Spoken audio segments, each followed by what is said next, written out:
Welcome, friends. I'm hoping you, family, dear ones, are all enjoying this season of holy days. I'm glad you're choosing to join us here this Wednesday for our meditation and talk. We're being webcasted on my Facebook and YouTube pages and also IMCWs.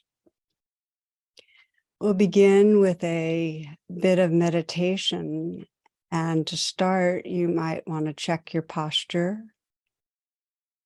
The guidance is to make sure you're sitting in a way that's upright enough for you to be alert, to be awake, and also at ease.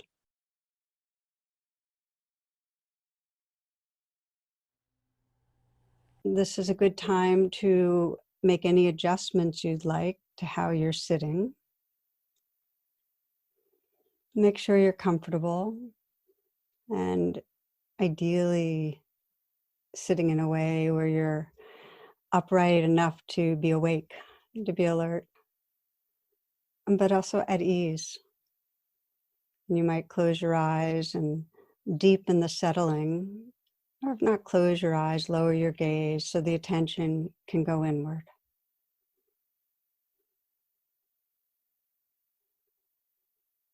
And become aware of your body sitting here, aware of the movement of the breath.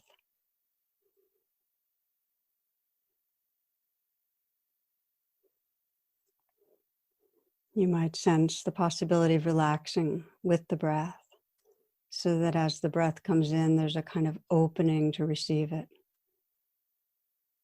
As if even on a cellular level, in the space between the cells, the breath can enter, be received. With the out breath, a letting go.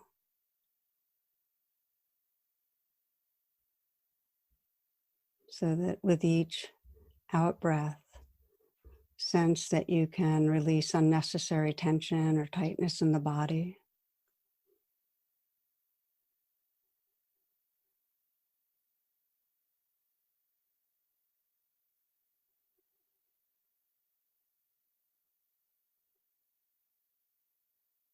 And with the out breath, you might sense you can release unnecessary thoughts that have been moving through. You can create kind of a clearing.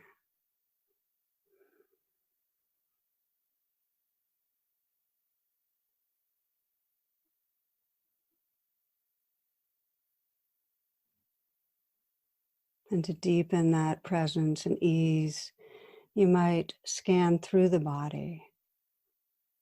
Often start in the area of the brow, because when our eyes are tense, it actually keeps us thinking. So you might consciously soften the area around the eyes.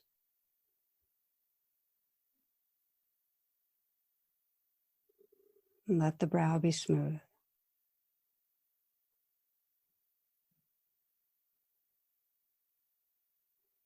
Feeling the mouth, unhinging the jaw, letting there be a slight smile at the lips.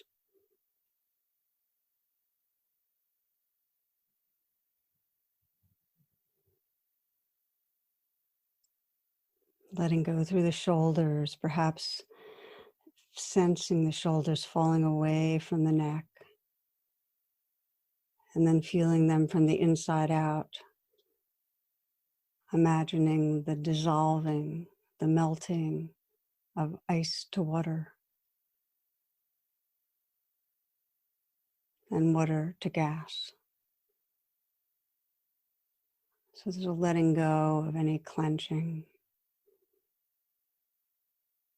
a letting go and a letting be of the life that's here.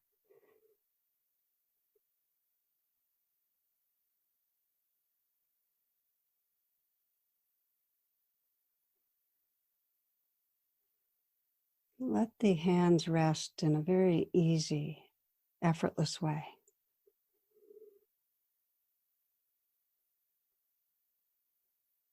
You might soften the hands and soften again. And then feeling the hands from the inside out. Just notice the life that's here. And can you detect the tingling or vibrating, the energy in the hands?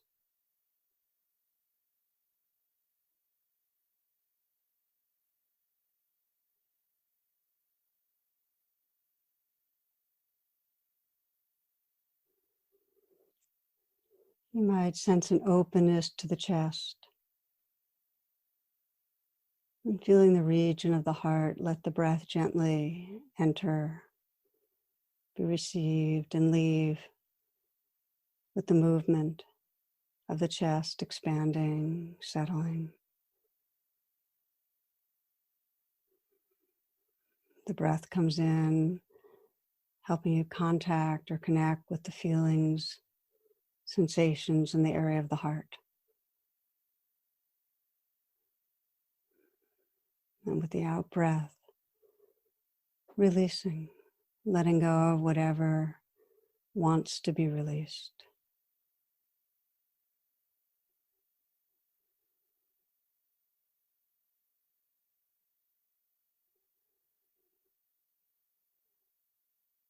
So your breath becomes a support in both connecting with the life that's here as you breathe in and releasing unnecessary tightness or tension with the out breath.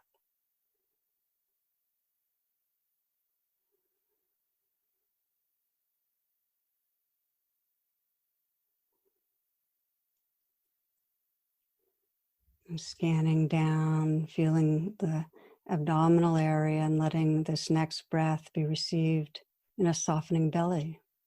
This breath.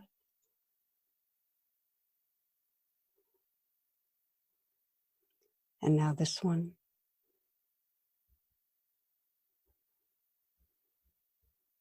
And again.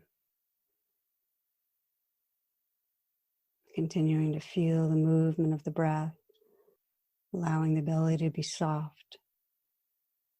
You're breathing in and intimately connecting with the life that's right here. And breathing out, letting go, releasing, relaxing outward.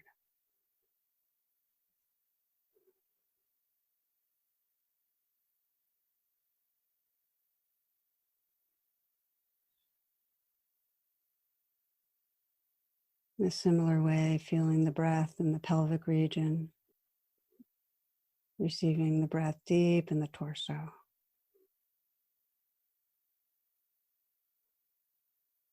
Opening to the life that's here. And breathing out, releasing any tension or tightness.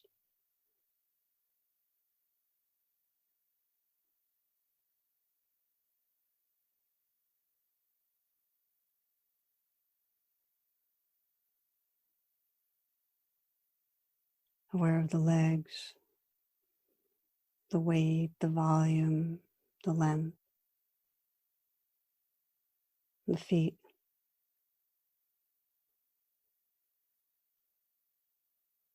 And then widening your attention again to this whole breathing body, this field of sensation.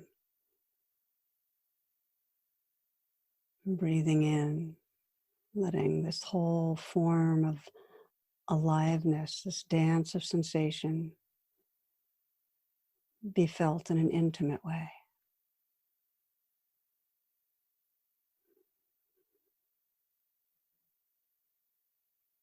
Breathing out, letting go, resting in open awareness.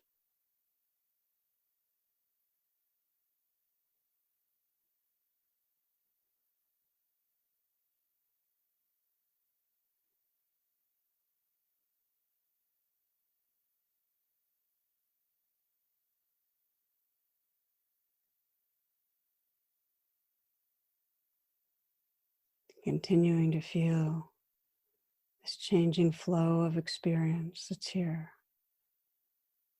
Breathing, the sensations of the breath, the movement of energy. perhaps feelings, sounds.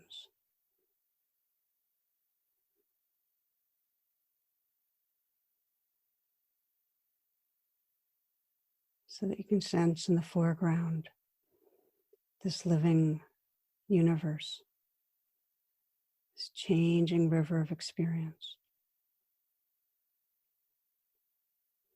And sense in the background this alert inner stillness, that which is aware.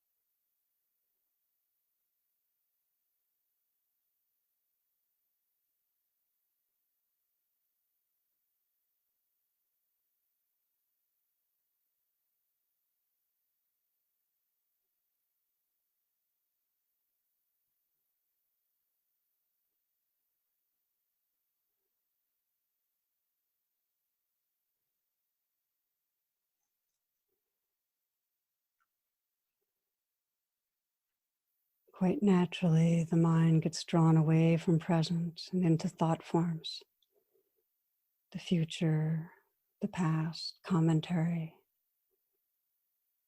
Let your practice be simple, just to let go gently of what arises in thoughts and come back to the living experience of right now.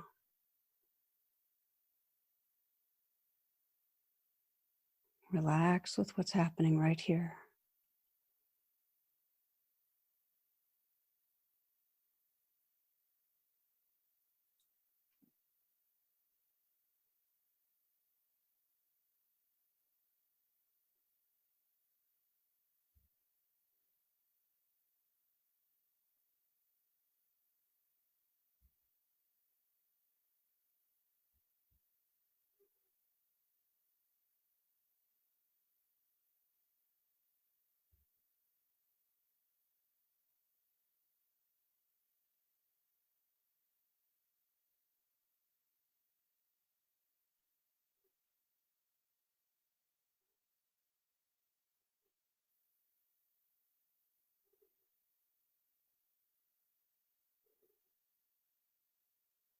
You can let this simple Tibetan teaching guide you.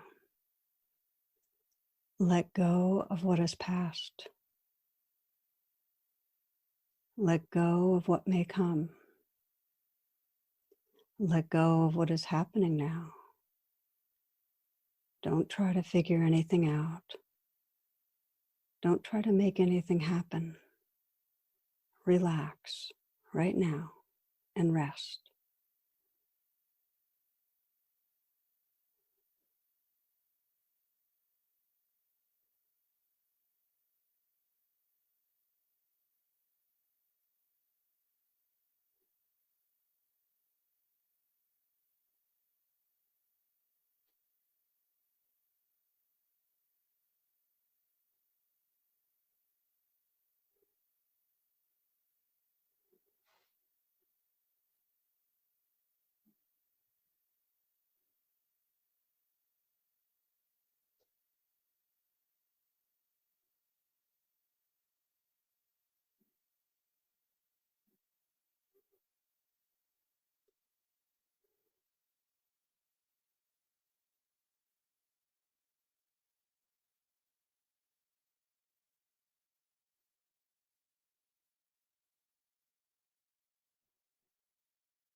You can start fresh in any moment. Your meditation, really your life. It's reawakening to the senses, letting go of thoughts. Listening, feeling the aliveness in the body, sensations. Notice what happens when you open to the changing flow just as it is. No controlling, no resisting, just allowing.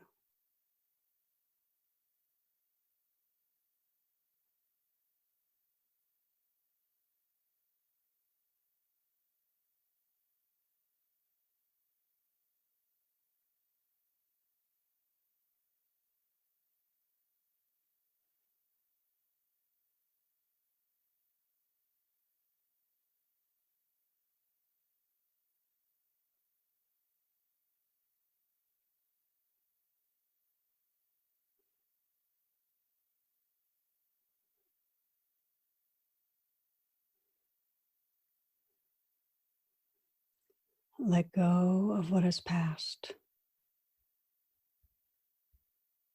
Let go of what may come.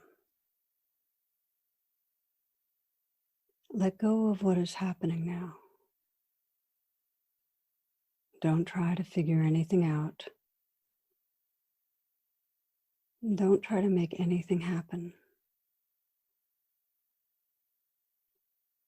Relax right now and rest.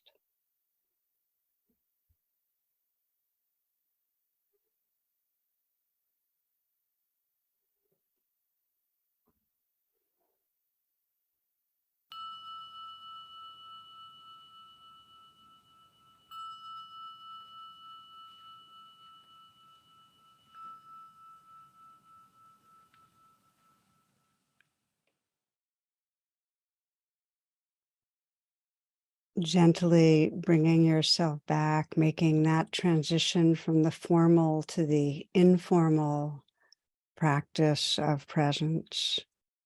You might take some full breaths, perhaps move around a bit.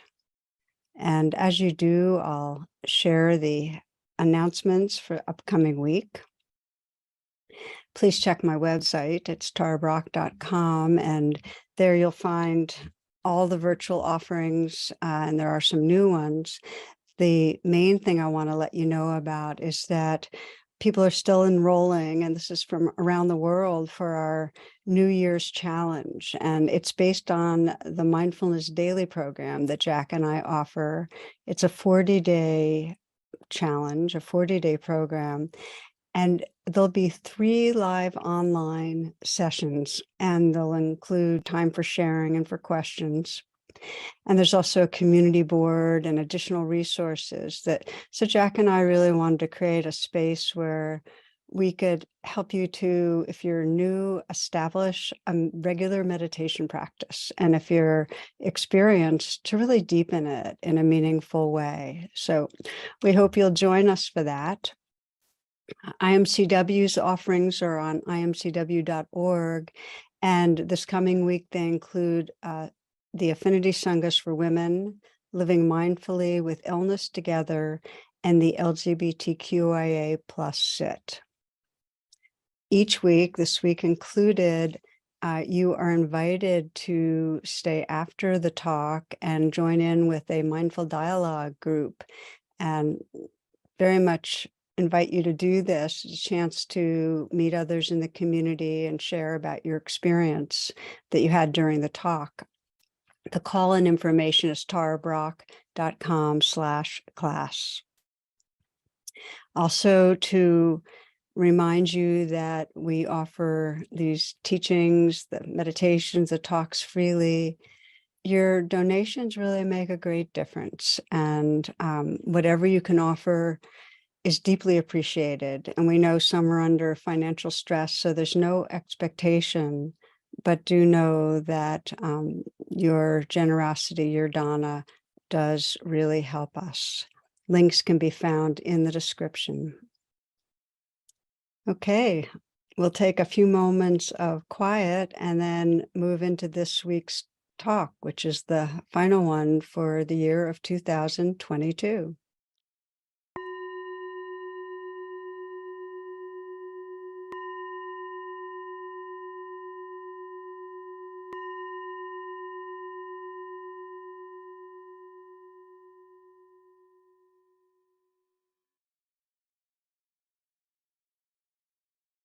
Namaste, friends. Welcome. All holiday blessings.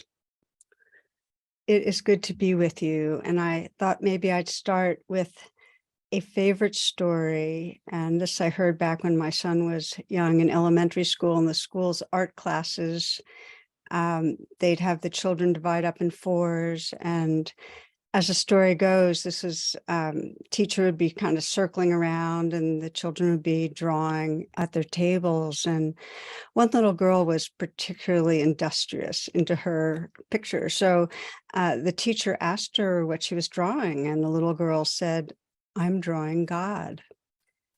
And the teacher kind of chuckled and said, "Well, hon, no one knows what God looks like." And without looking up, without even moving at all, the little girl said, "They will in a moment." I always love that. And it makes me think about John O'Donohue, who's a poet, wise man, no longer alive. And he wrote that we're so busy managing things that we forget this great mystery that we're involved with. And that so resonates for me. And I think of this season, these holy days, and we're often so busy, so fast paced that we're forgetting the deeper meaning. We're in a trance. At the end of November, just a few weeks ago, Jonathan and I, my husband, did a week-long self-retreat. We did a retreat at home, a lot of silence, a lot of meditation, walking. And the great takeaway for me, and it always is this, is how much being off the virtual grid, how much a stretch of intentional presence nourishes me. You know, I stop managing so much. And that means there's more of an openness really to the sense of the sacred, to loving. And to me, that is really the true purpose of the holy days. And I want to say that it's really nice to have a week, but we don't need a week. You know, even the short pauses for presence allow us to open up out of the, the habitual planning and worrying, the kind of incessant stories, and we can quiet some. And so our minds can settle more into presence. We can find more perspective, more space, more open-heartedness, and touch that sense of being more at home. In retreats over the decades and in daily life, I have returned to one book more than any other over and over again. It's by Sri Nisargadatta. It's called I Am That. And I have my copy here. I want to show you. You can probably see all the, and the reason they're all different is because this is really over decades that I've flagged now almost every page and underlined things. And the reason why is because more than most, he can point to what is beyond words, a felt experience of the mystery in a way that helps draw us to it. So I'll read one that has come back to me over and over again as I go through the pages. When the mind is momentarily free from its preoccupations, it becomes quiet. If you do not disturb this quiet and stay in it, you'll find that it is permeated with a light and a love you have never known, and yet you recognize it at once as your own nature.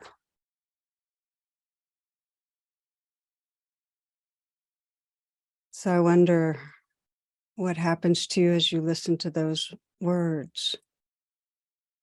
You find that it is permeated with a light and a love you have never known, and yet you recognize it at once as your own nature.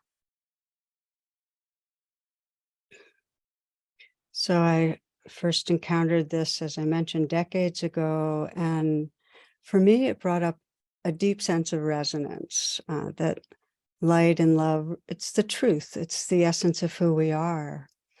And also a longing that, so often lost in the speedy trance and living from this kind of small self personality, striving, and how we can't fully inhabit the mystery of this life if we're busy managing. Which brings me to today's reflection. And it's really aimed for us ending this year, that we can look together at what helps us awaken from the daily trance, at what allows us to live more from this mystery, the fullness of our heart and awareness. So maybe I'll start by touching on some of the habits that support us. And I found that, formal retreats, having them on our schedule and doing them, whether it's a day or a weekend or a week, it's wonderful. And there are elements that we typically do on retreat that are amazing in daily life, make a radical difference. And one is simply pausing and having some periods of silence, even short periods of quietness, and simply listening. Perhaps when we're walking, not having a podcast piping in our ears or being on a cell phone, but listening to the sounds, whether it's urban sounds or nature sounds. When we're sitting and having some tea or coffee, just taking a few moments, just quiet, just listening. A second is to consciously disengage from activities that distract. And this takes real intentionality from the activities that really don't serve us, but they stir us up, which could be too much news for some. I want to emphasize cutting back on online activity, texting, emailing, tweeting. I just deactivated my Twitter account that we use. In my own life, I don't go online until I've finished with my yoga and my meditation, whatever other exercises I'm doing in the morning, and really arrived. It really makes a difference to have boundaries around online activity, because otherwise our attention's being manipulated and the trance deepens. So, okay, another big one in daily life is slowing down. And by that, I mean, slow down our thinking, slow down the way we read, slow down the way we move. When we move half as fast, we perceive twice as much. Many of you might know that at Buddhist retreats, the instructions are very explicit to, as it comes naturally, to begin to slow down in walking meditation, because so much can wake up. And often people will first go to these retreat centers and it looks very otherworldly. People are in slow-mo, it looks like zombie-like a bit. I remember my first retreat at the Insight Meditation Society. It's in Massachusetts. And as others had experienced, the whole place was really going slowly. Certain people were moving extremely slowly, microscopically slowly in their walking and also in their eating. And I was really impressed. I thought, okay, these are the super serious senior meditators. And, I thought they were the ones.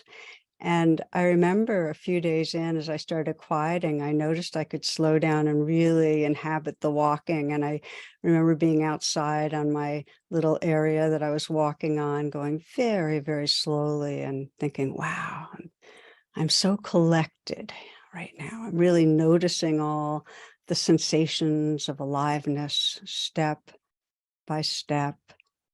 And then I had this thought, wow, I must look really good. It's amazing how the ego wiggles in there, I have to say that since then, I've heard many, many people that have gone to retreats confess how they're walking slowly, and part of them is imagining how others are watching them walk slowly. So I wasn't alone. But the main point here is, and the reason that we practice slow walking, we are addicted to speed. We're so afraid of not getting everything done, afraid of failing, that we speed up. And we're so afraid of missing out on life, FOMO, fear of missing out, that we speed through, hoping that the next moment will contain what this moment does not. And as you can imagine, if we're racing to the finish line, which is death, it's not a great recipe for life, for living life. I have to say also that even on this recent retreat at home, one morning I noticed I was cleaning up the kitchen and I was speeding around, and I realized, and I do this most days, I have this game, this kind of, it's like I'm trying to game the system really.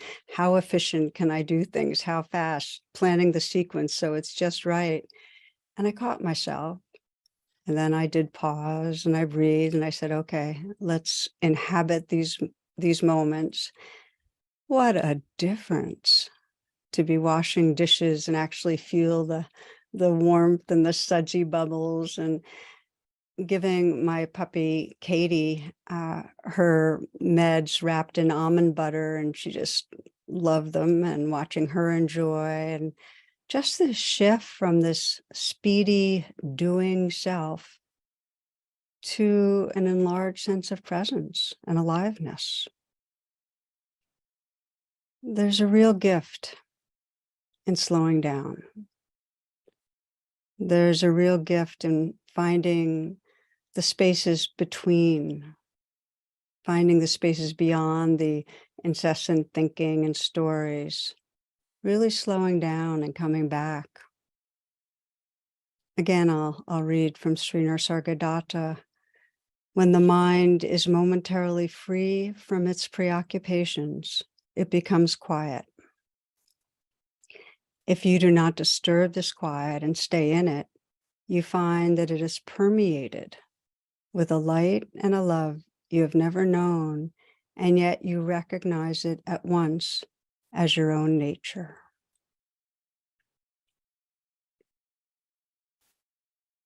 For me, this points to perhaps the most basic way we might understand a path of awakening, which is awakening from a limiting, confined experience of who we are, of self, to realizing who we truly are, the vastness and the mystery of who we are, our true nature. We're not getting rid of the self sense. Rather, we're realizing a larger truth that can include it. There's a story I heard years ago shared by a doctor, and she had had this early morning appointment with an elderly gentleman. And in the middle of the appointment, he was in a rush. He said he had to make sure he had a next appointment at 9. And so she asked if he was hurrying to another doctor's appointment. And he said no, he needed to go to a nursing home to eat breakfast with his wife. And as they continued talking, he shared that his wife had Alzheimer's. And then the doctor asked if his wife might be upset if he was a little bit late.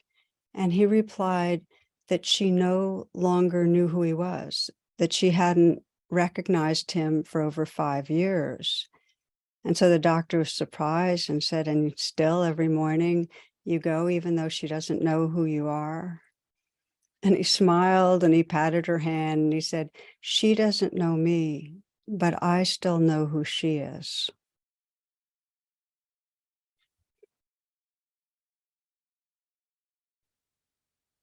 In our daily trance, we often miss the light of spirit that lives through others and through ourselves and through all of life. And when I speak of this, I often use a metaphor of ocean and waves. I find it really helpful that we fixate on the temporary look or shape of a wave, and we lose sight of its oceanness. of the essential aliveness and vastness and depth of spirit, what the waves are made of. And so instead, we're living in this much smaller world that circles around our story of a separate self. It's kind of a collection of a handful of familiar wave patterns. And this is the key when we're talking about suffering and freedom, is the sense of identity, of being living in a kind of limited, small self, and not aware of that, not aware that we're inside that story with its beliefs and feelings. And yet that's the center of our attention, that we move through the day. What is happening to me? What am I doing? What do I want? What do I fear? What's wrong with me? What's special about me? It's very self-referenced. And I don't say this in a pejorative way. Remember, one of the man at a bar quips is, I know there's no self, but I'm all that I can think about. So I often refer to this as the selfing trance. It's an activity of selfing, of continuously having stories and constructing a sense of a self. And when we're in the selfing trance, others naturally become more objectified. We're seeing their coverings, their ego, not their essence. And again, selfing, centering attention on our own wants and fears, it's not a kind of personal badness. It's universal. Like all creatures have a membrane, and they have the information that says inside this membrane is me, is self, and outside is the world. And then with our complex human brains, we tell stories about that self that deepen our sense of separation. So it's natural, and it creates suffering. It creates a suffering actually that can wake us up and evolve us beyond that exclusive identity with a separate self. But first, here's the suffering. Any perception of separation when we're identified with the separate self comes with fear. That's one way of saying the primal mood of the separate self is fear. And it may not be strong, and it may not be an awareness, but if we feel separate, we're vulnerable. There's a sense that something's missing, that something's wrong, and we're threatened. And most thoughts are fear thoughts, trying to survive, planning, worrying, which of course then creates more of the felt sense of separation and fear. This is Wei Wu Wei, who says, why are you unhappy? Because 99.9% of everything you do is for yourself, and there isn't one. I've always loved that one, because here we are, and we get caught daily in this selfing trance, and it's painful. Fear, greed, anger, shame, they all swirl around a sense of being a vulnerable, separate self. And the self feels so solid, so real. And then Wei Wu Wei saying, and there isn't one. I know that many of you are familiar with Buddhist teachings of no self. In the Pali script, the original language of the Buddha, it's called anatta. And what it's basically saying is that what seems like self, this body, personality, these minds, it's empty of any permanent substance, of any solidity. There's no central self in there. And this is also found in Western thinking. It's beginning with David Hume, who said self is a fiction.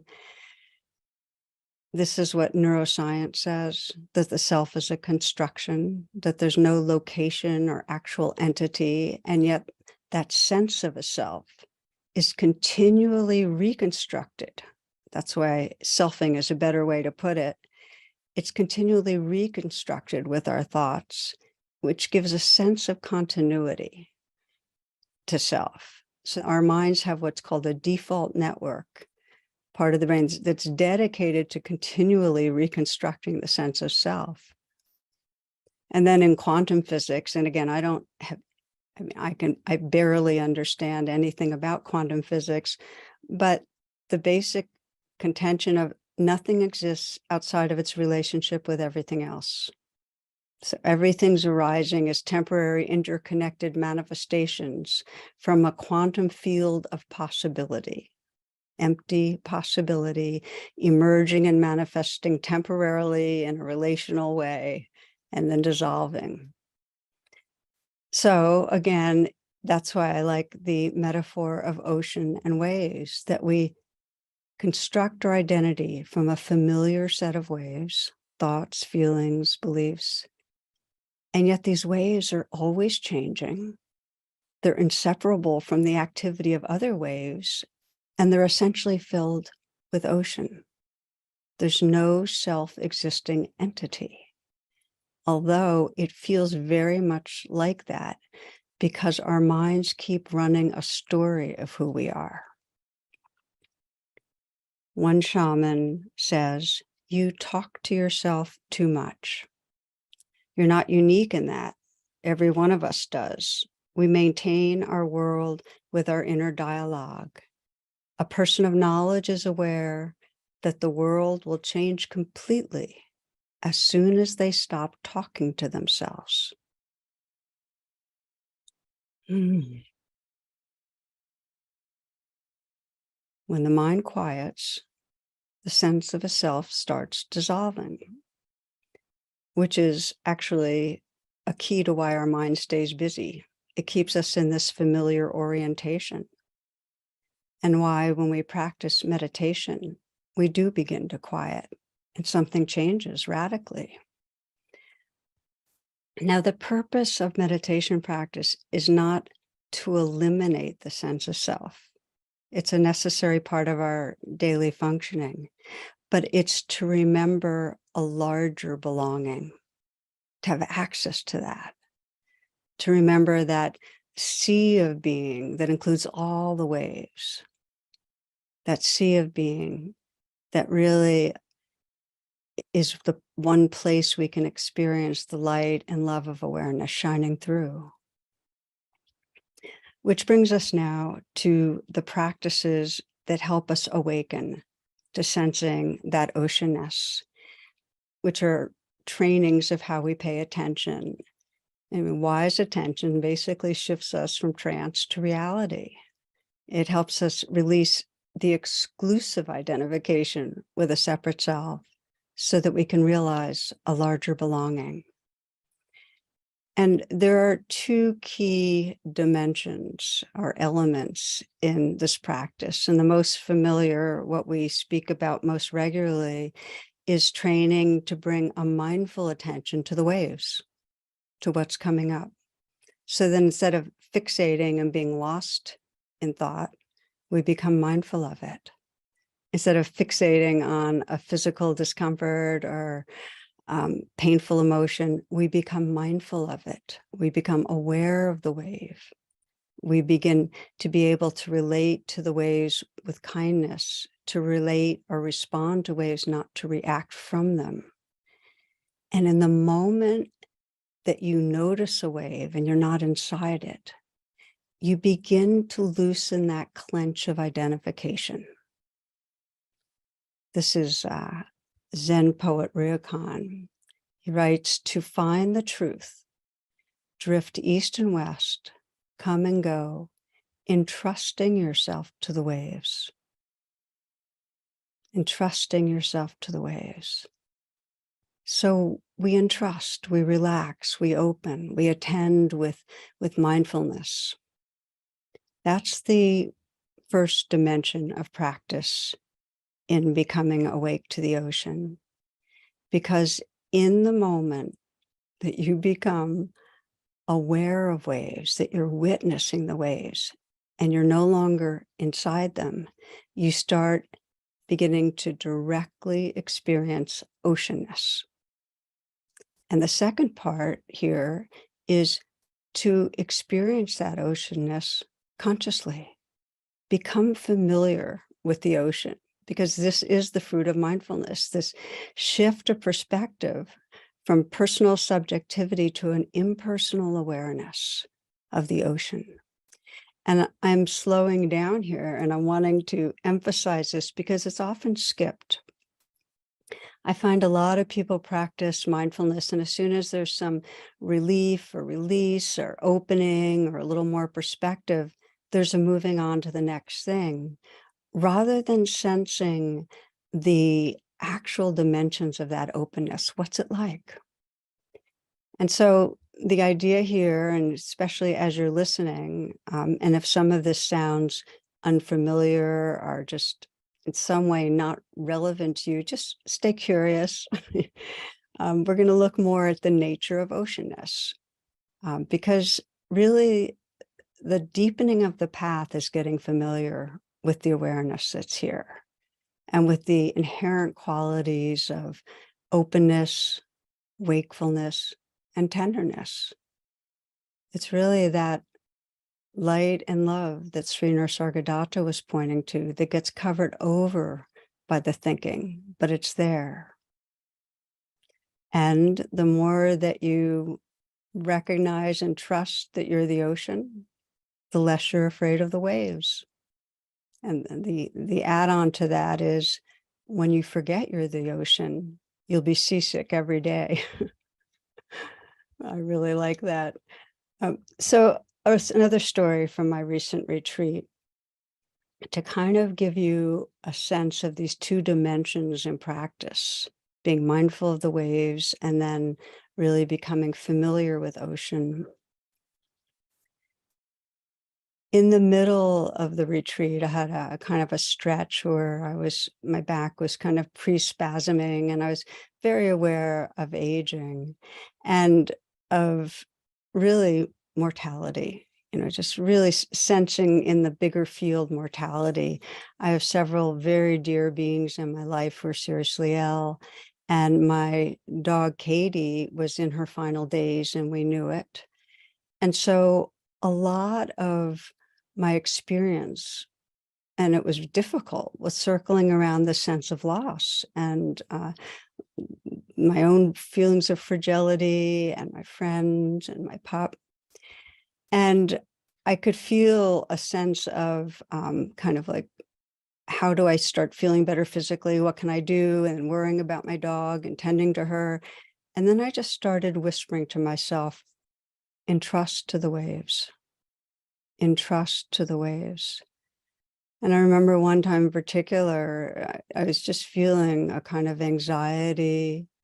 And as I opened to it, I could feel underneath it very quickly this huge sorrow, this grieving, really about the fragility of life, just how it's all coming and going, and began to feel tears. And then, of course, a lot of tenderness towards the whole thing.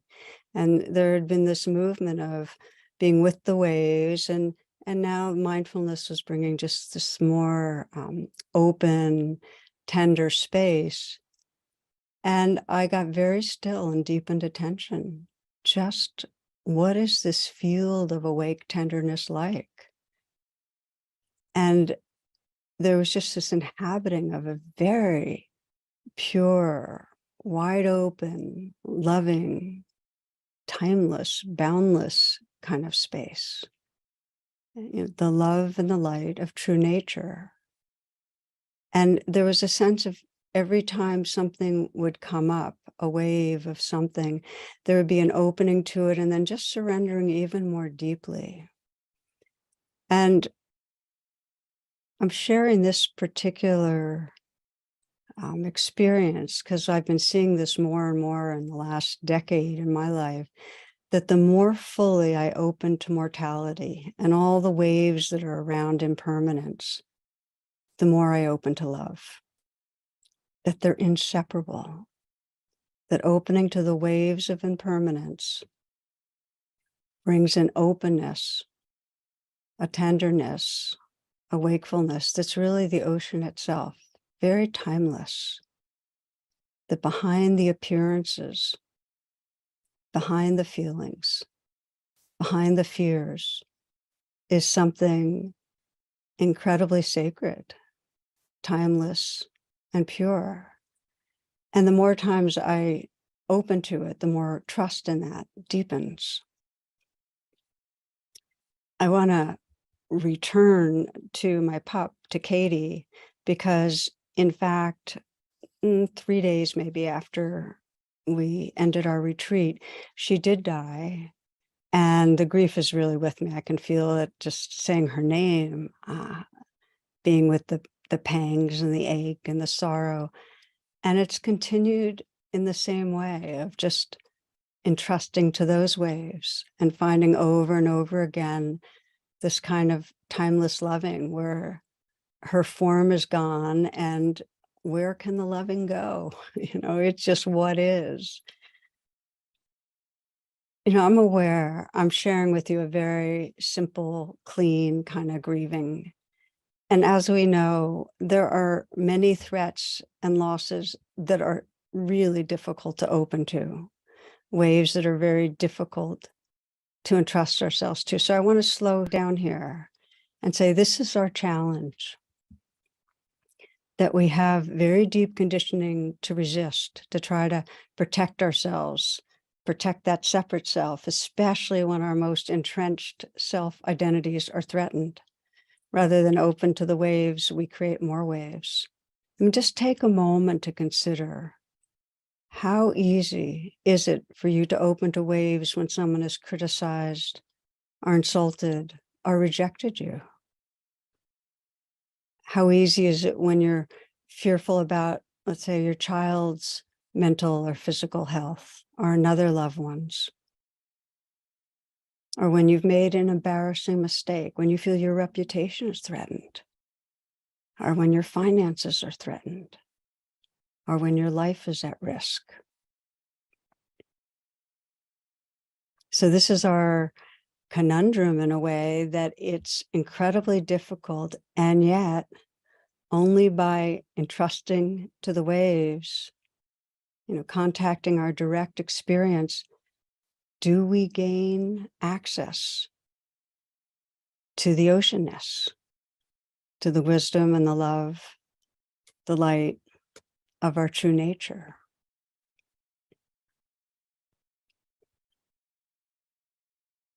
I was talking, I think about a month or so ago, to a man who's in our current meditation teacher training, about to graduate, Rex Marco.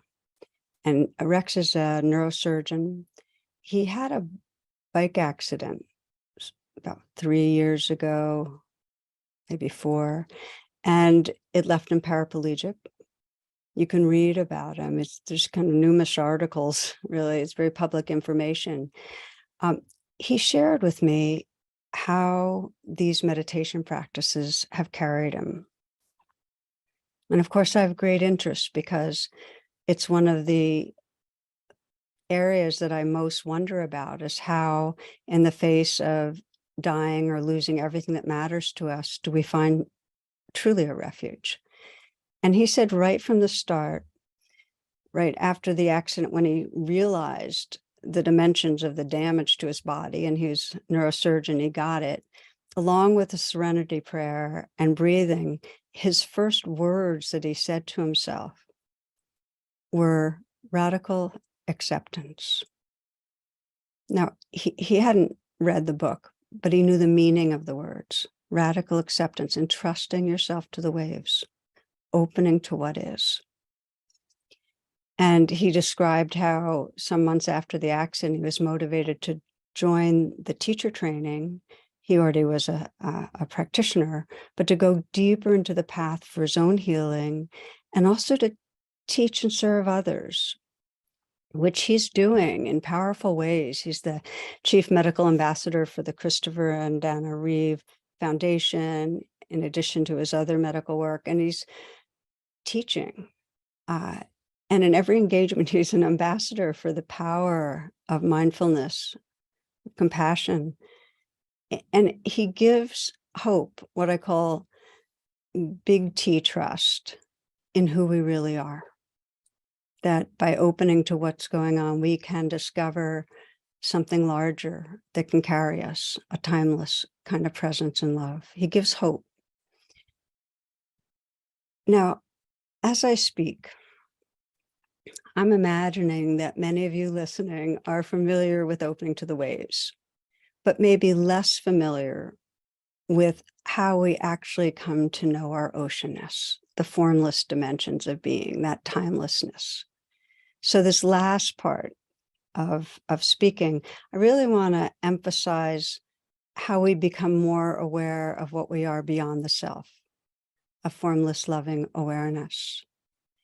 Because it's such a deep habit to hitch our sense of who we are to something, certain feelings, stories. We have a cluster of self-identities. I'm the doing self, that feels very real, or I'm the wanting self, or the fearing self, or the important self, or the failing self. Or we get identified with our roles as parent or doctor, or we get identified with our gender or our race and onward.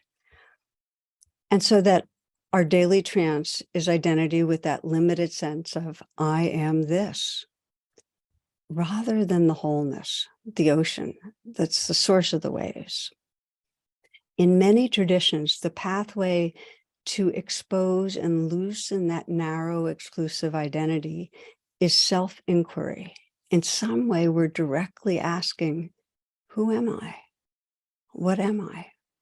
We're asking questions because when you direct a question inward, it elicits an atmosphere of curiosity, a kind of beginner's mind that's open for something new.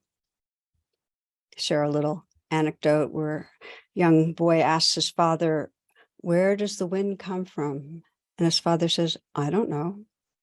Then he says, why do dogs bark? His father says, I don't know. Why is the earth round? I don't know. And then he says, are you bothered that I'm asking you so many questions? Oh, no, not at all, son. Please ask. Otherwise, you'll never learn anything.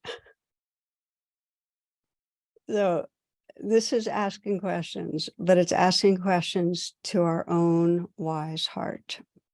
And it's a powerful way to wake up from the selfing trance, to bring this curious attention, this interest in the nature of awareness, to realizing we're conscious and seeking the source of that consciousness.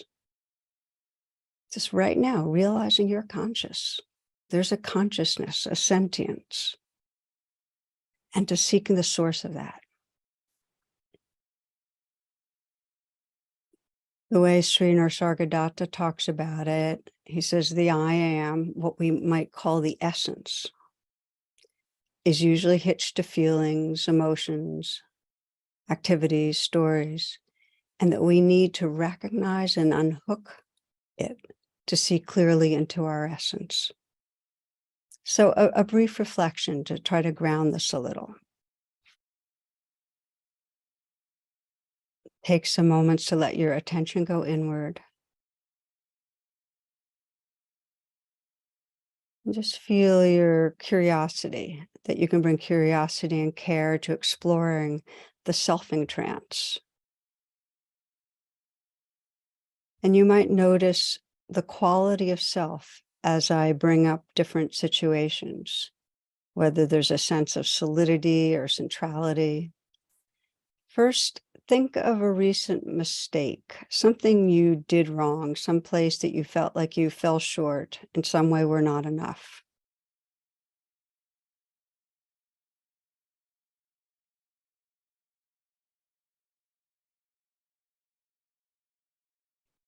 And as you do, sense the I am that goes with that, perhaps a failing self in some way. Just how it feels in the body.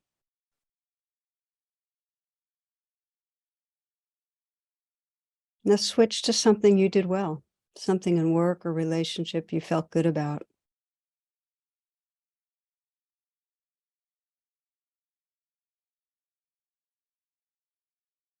Again, sense the identity there, the identity of a successful self.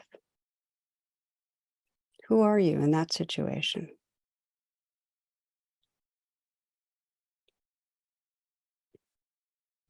Sense being with somebody who makes you feel insecure. You feel maybe judged by them. Sense the I am, the who you are.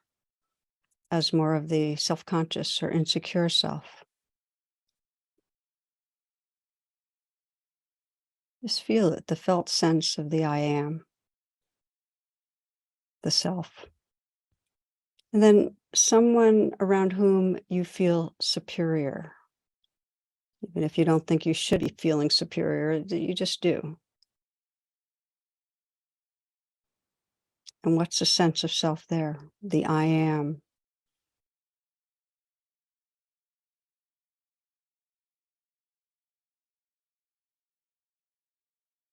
And when you're situation where you're busy, you're in a rush, you had a lot to get done, and sense the self, the doing self.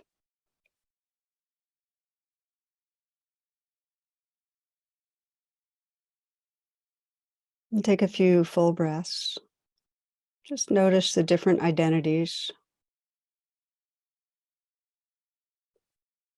It's interesting, we can have these different identities in different situations.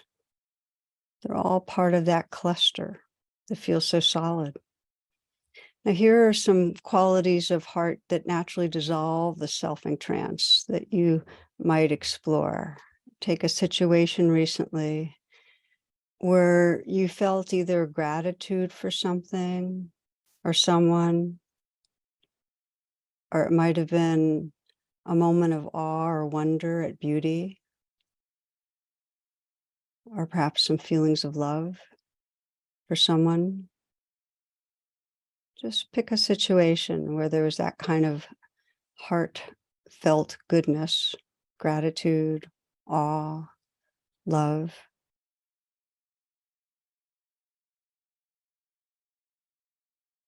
And you might either put your hand on your heart or put your palms together and whisper, thank you.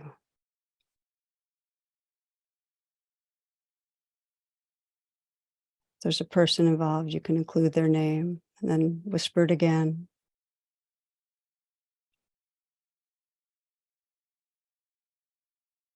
And again.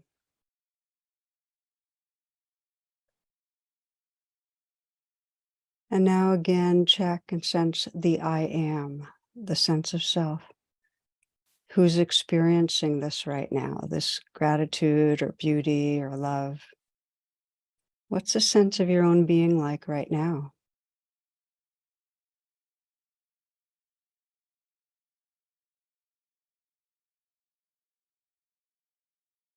And some may notice that the I am, the sense of our being, has more of a quality of openness, more spaciousness, more wakefulness, more warmth. It's less solid, less contracted. This is the ocean. This is an expression of ocean to get familiar with. If your eyes are closed, feel free to open them, or you can keep them closed as we continue, whichever works for you. There's a liberating power to investigating I am, the sense of who we are, tracing it back and recognizing the passing false identities. By false, meaning they're temporary, they're passing. The wanting self, the insecure self, the superior, special self, and increasingly getting it. That's a wave. It's not the essence of who I am. There's a way that when we do, we just naturally release the grip and enlarge. Sri Nisargadatta has a way of describing that what we enlarge into, the field, that personally I have gone back to again and again as profoundly resonant. Here's what he says. Love tells me I am everything. Wisdom tells me I am nothing. Between the two, my life flows.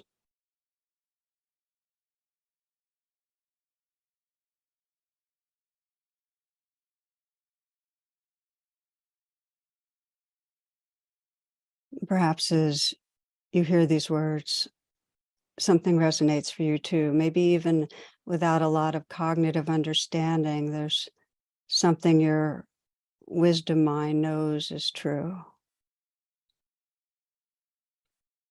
The more that we touch into that truth, that we're living from it, the more in daily life it shows up. That when we're with others, if they're suffering, it feels like our suffering. We just know it's not your suffering, it's our suffering. And when others have joy, humans, dogs, it's sympathetic joy. We feel it too. And when we're with the trees and the natural world, it's the same aliveness. It's not like a hierarchy where we're different and better. We're part of the same field of aliveness. And this belonging's precious. Sri Nisargadatta writes that when you look at anything as separate from you, you cannot love it, for you're afraid of it. When you know beyond all doubting that the same life flows through all that is, and you are that life, you will love all naturally and spontaneously.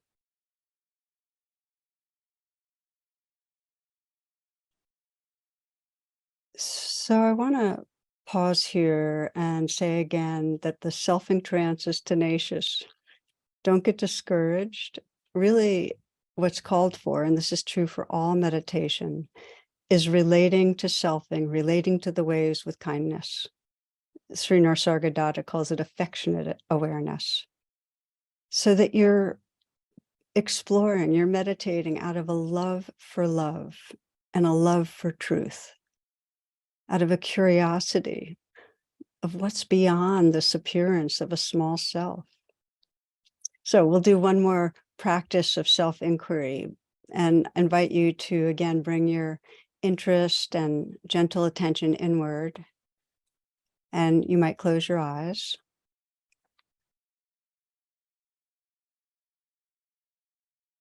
And let the attention go to the senses. Be aware of listening, hearing the sounds that are here.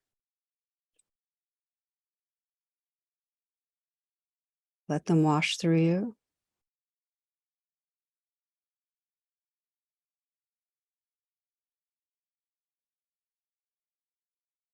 Be aware of the aliveness in the body, the sensations.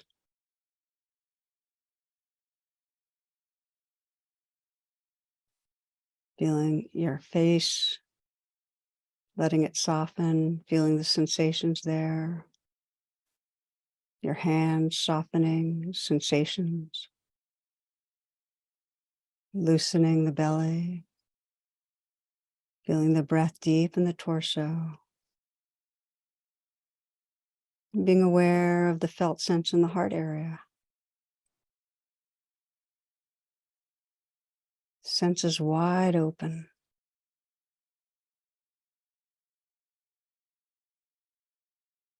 And now inquire, who is this happening to? Who is listening and feeling right now?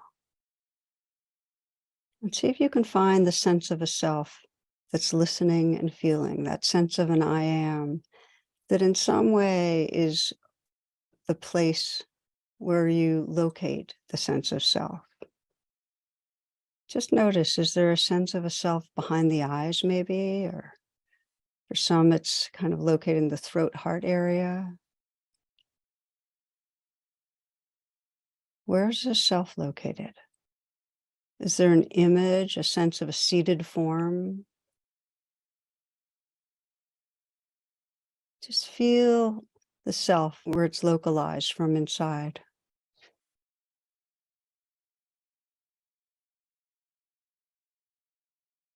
And now sense what is witnessing this self. Where's the witness?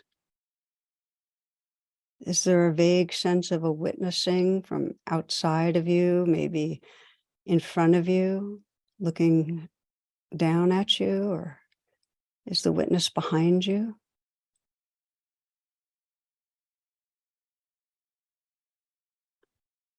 You might listen to these words. As you watch your mind, you discover yourself as the watcher, the witness. When you stand motionless, only watching, you discover yourself as the light behind the watcher or the witness. That source alone is. Go back to that source and abide there. The light behind the witness. Can you sense the light, the awareness that's interior, as if you're feeling the sensations in your heart, but feeling the interior space of awareness that's aware of those feelings? And you feel how that awareness pervades your body through everywhere, that everything is felt by awareness inside you, through you, and everywhere around you. Listening to the sounds and sensing the awareness that extends boundlessly.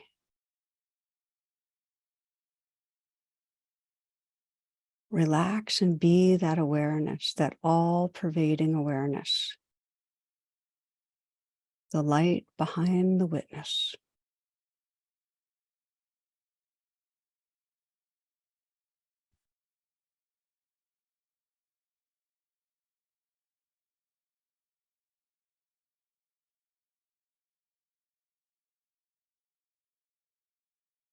Love tells me I'm everything.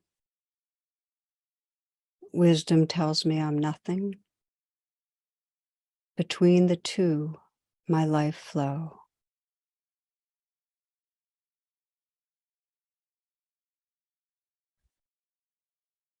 Take a few breaths if you'd like.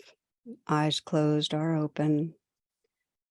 The more that we experience and trust the oceanness of our being, who we are beyond a separate self, as I mentioned, it shows up in how we move through the world. You'll be more quick to remember what matters. You'll notice that. And you'll find a natural kind of kindness and gratitude and wisdom comes forward. And as we've been speaking a bit in this exploration, when you encounter loss, there's a sense of what holds it. Thich Nhat Hanh expresses this wisdom in a way that's touched me deeply. His mother died, and he experienced that as one of the great misfortunes of his life, and he grieved for her for more than a year. That's kind of entrusting himself to the waves after wave of grief. And then she appeared to him in a dream. And in it, they're having a wonderful talk, and she was young and beautiful. And he woke up in the middle of the night and had the distinct impression that he had never lost his mother. She was alive in him. And when he stepped outside his monastery hut and began to walk among the tea plants, he still felt her presence by his side. And as he says so beautifully, she was the moonlight caressing me as she had done so often, very tender, very sweet. And continuing to walk, he sensed that his body was a living continuation of all his ancestors, and that together, he and his mother were leaving footprints in the damp soil. So in my understanding, his year of opening to the waves of grieving allowed him to find refuge in that sea of timeless loving. Opening to the waves gave refuge in that sea of timeless loving. And I've been sharing stories of loss. Me with Rex, a man with his wife who had Alzheimer's, Thich Nhat Hanh. And the reason is because we habitually defend against feeling that loss, against impermanence.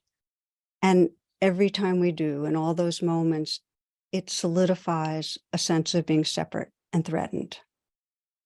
And the invitation here, as we close, is to entrust to the waves, to all the waves, the whole range of them, including the experience of personal loss, and to discover that which is eternal, the infinite sea of loving, of being. And in this talk, I started, if you'll remember back, with that little girl who was drawing God, because we lose sight of the mystery. We get lost in managing in that self of trancing.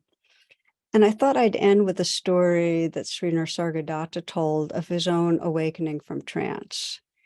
And he says, my guru, before he died, told me, believe me, you are the supreme reality, the divine, the source, pure awareness. He said, don't doubt my words. Don't disbelieve me. I'm telling you the truth. Act on it.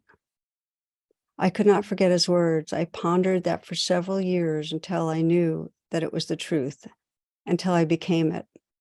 He added, I was lucky because I trusted what I was told.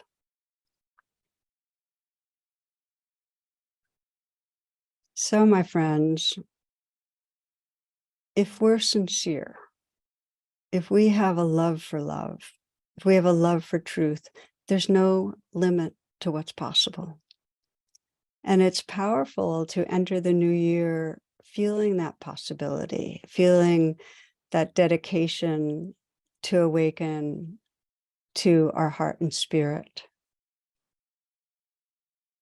My prayer as we close is that we may each live from the awareness that is the source, that light and love. And may all beings be happy, peaceful, free, awaken to that same shared field of light and loving. Namaste and blessings.